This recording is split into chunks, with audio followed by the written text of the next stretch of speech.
Once you give your heart to somebody, it is so hard to take it back. And some people just aren't worth it. And this guy, whoever he is no longer worth it. And I know that you would be over him tomorrow if it weren't for this hold he has over you. And it's not just him, because when you break it off with someone, you're not just breaking it off with them, you are waving goodbye to an entire life. You're saying goodbye to all of the things you used to do together. You are saying goodbye to the only other person who shares all of those memories with you. And you're saying goodbye to the future that you assumed that you would have.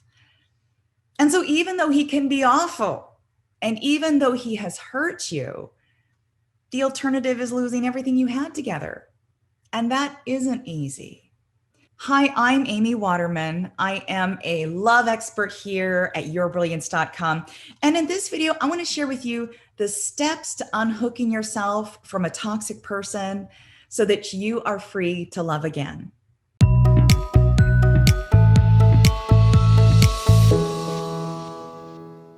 When you break it off with a toxic person, whether it's the first time you've broken it off or the 10th, that mixture of emotions can bring you to your knees.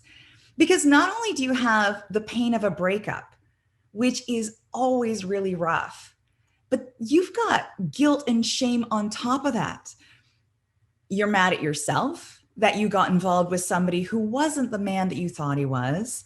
You feel guilty that you weren't able to stick to your guns and end things sooner when you knew it was going bad.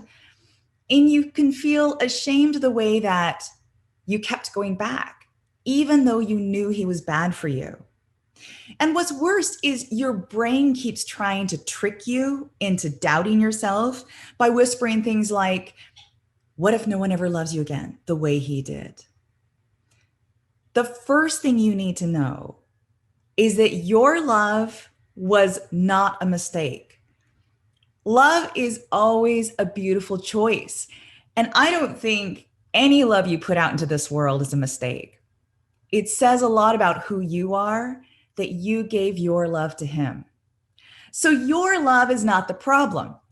It's not a badge of shame that you can't stop loving a toxic person. It's a sign that your heart is alive and beating, and what hearts do best is love.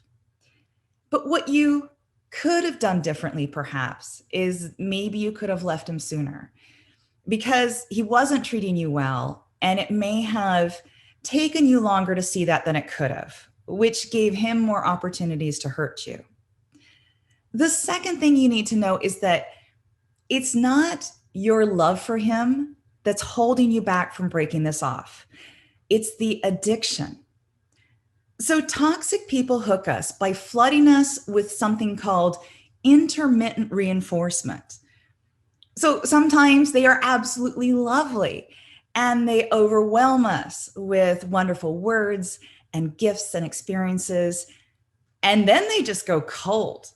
And it's like they never loved us at all. And we have no idea what caused this change. Intermittent reinforcement like that is highly addictive. And it's actually what gets people hooked on gambling. Psychotherapist Ken Page talks about attractions of deprivation, which is where we get hooked on people who make us feel needy. So if you feel this horrible absence when this guy is not texting you or not talking to you or not seeing you, then that's a sign that your relationship is based on a fundamental sense of insecurity. This isn't a relationship you can trust because you keep having to hustle for this guy's attention. It's not stable.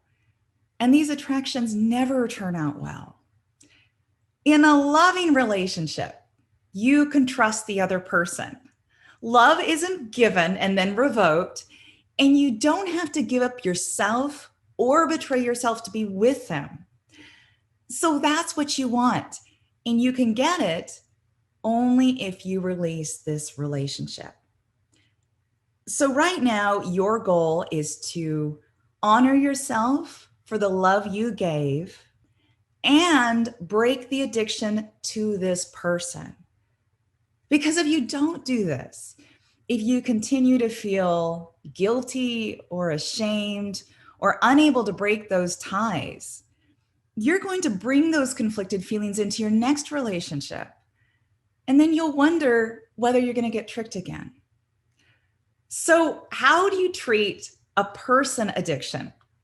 Well, you treat it in the same way that you would treat any addiction. You put practical measures in place to keep you from being tempted. So you implement a no contact rule, and you recognize that the consequences of breaking that rule might be a relapse where you have to go see him again.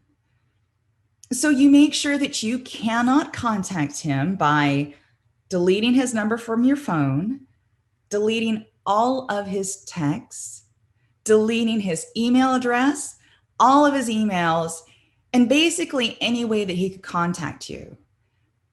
And yes, it is going to be hard to get rid of those texts and emails because they're memories.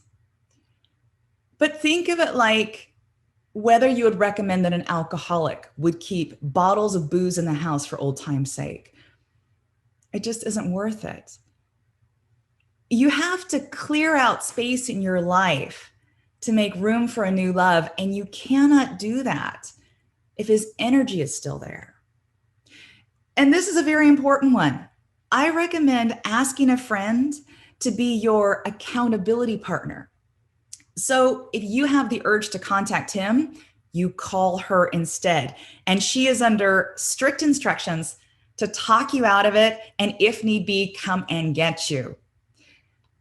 So when you treat this like an addiction, and you recognize that anyone could become addicted if they had been treated the way you had been treated, then you don't feel so bad about how hard this is for you, because addictions are hard to beat. But I know that you are strong, and I know that your heart is fierce, and I know that you will find someone to love who loves you back, but just not this guy. Do you have a friend who you think might need to hear these words? Please, please, please spread the message. And if you would like more videos on toxic relationships, please give me a thumbs up so that I know to make more. And if there's something specific that you want me to cover, let me know in the comments. See you next time.